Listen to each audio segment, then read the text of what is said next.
Right then, so that's the fourth sprint review. So far, after some weeks of experimentation, I managed to create some enemies, um, which can detect obstacles on their way, which can patrol corridors, which can chase player, all this cool stuff. Starting with basic enemy. So all three drones can be manually inserted on particular tile through tile information.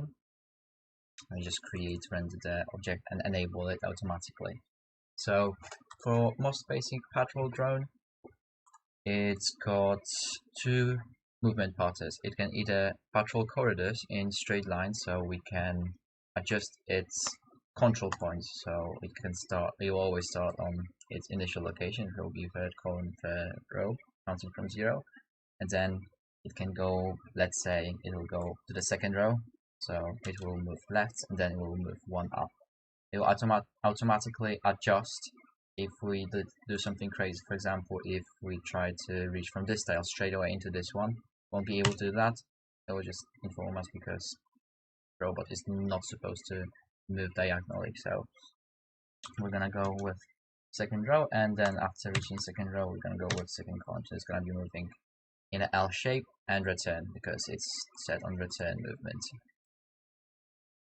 We're gonna see if it works.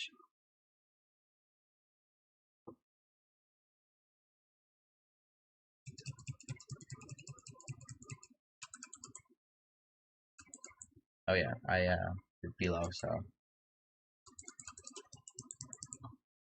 and there you go. And it's gonna return and move during in that L shape. And we've got the second type of movement, which is the circle movement, which will only work if the last element, the last control point, will correspond to either row or column of the first one, because it will just basically move back to the first position.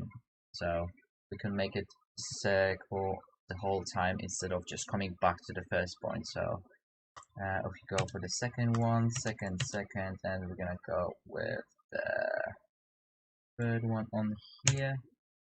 Fabulous. And so we're gonna also increase the speed, so this time it's gonna be moving 3 tiles at the same time instead of moving just once.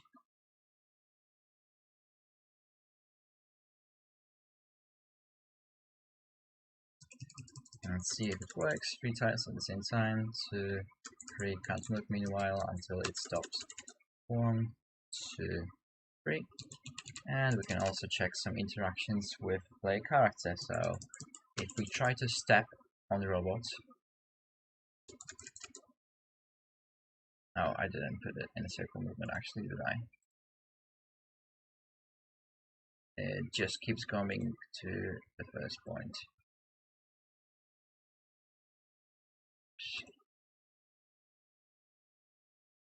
Let's do actually circle movement as we planned before.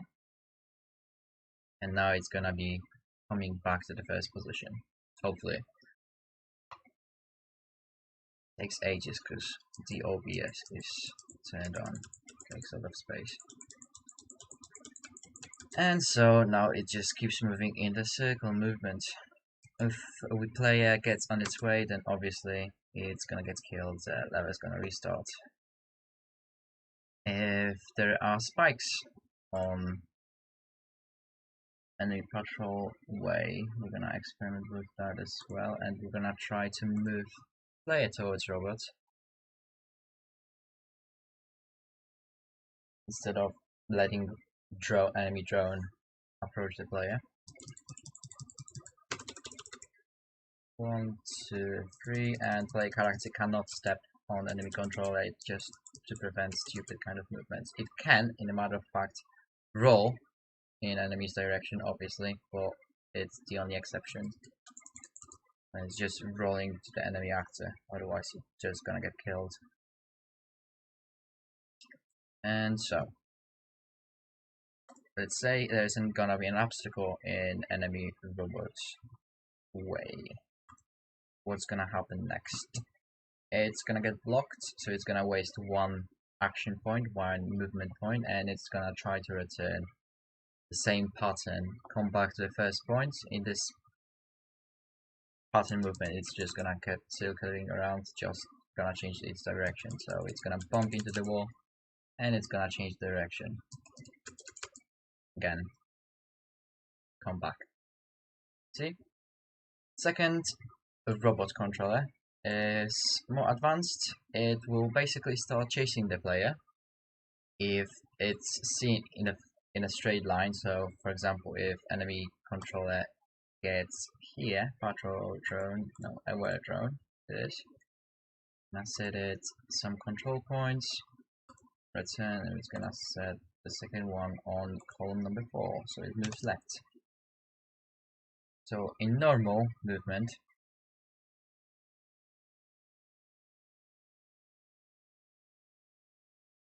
it's just gonna keep patrolling between those points, same as basic enemy.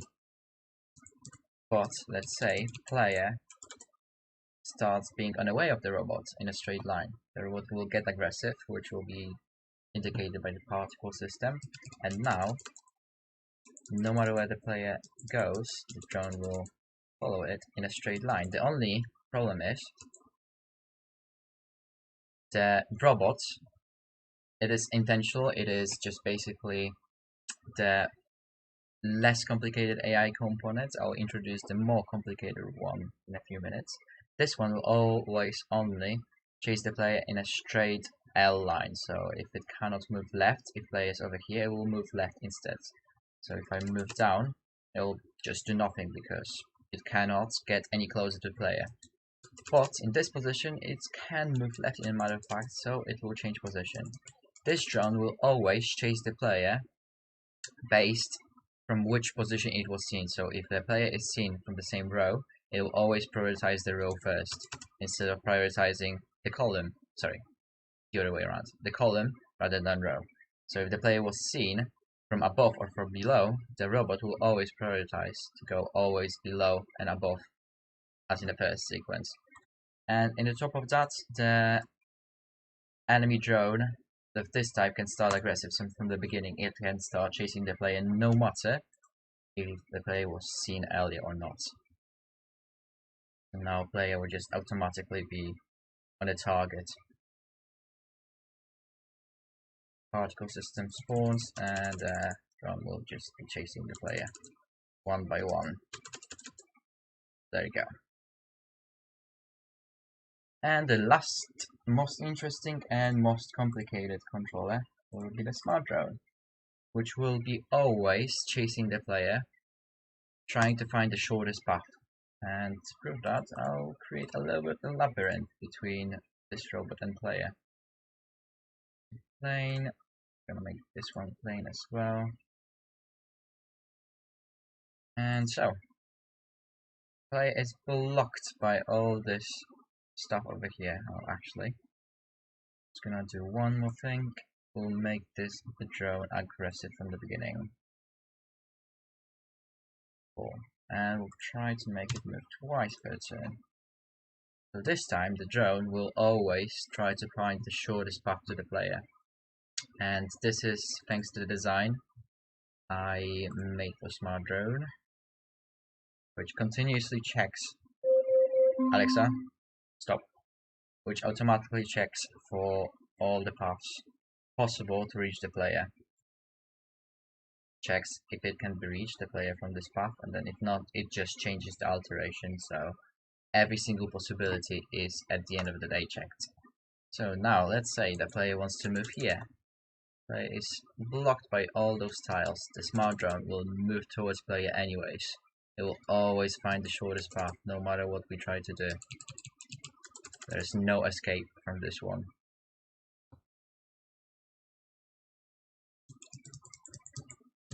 Even when I go here, this path will always be one.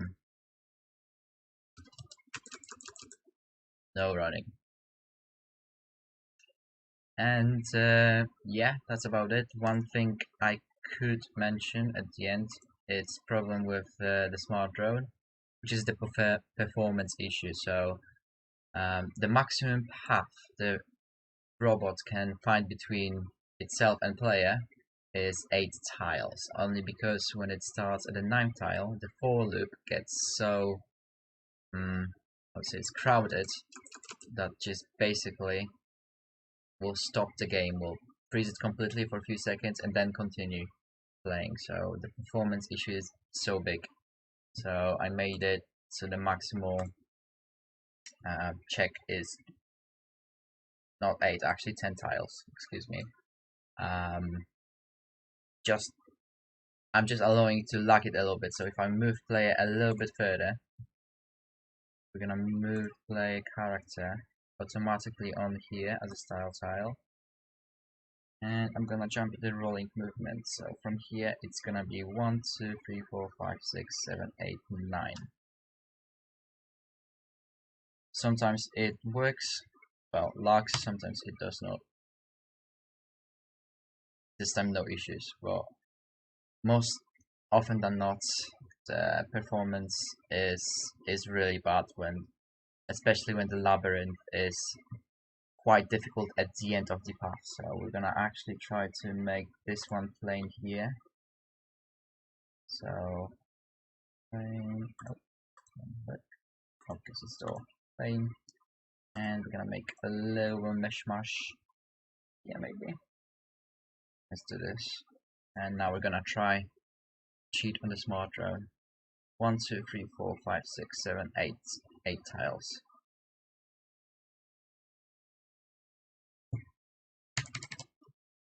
Running movements. There you go, and it freezes a little bit again, just because the path is not so simple. It tries to find it. It just basically loads freezes. So next time I am on a lecture, I'm gonna try to address this problem so I can find a solution for more efficient, maybe for loop, more efficient than this one. This is the whole process of finding the shortest path with all break iterations, so it doesn't take too long time to find it, and same with check path algorithm, just to break and completely to return the value as soon as possible so it doesn't check too many times. But it's still not a great performance. That's the only issue I have so far. I'm ready with my level creation for the next sprint, and that's about it. Peace out.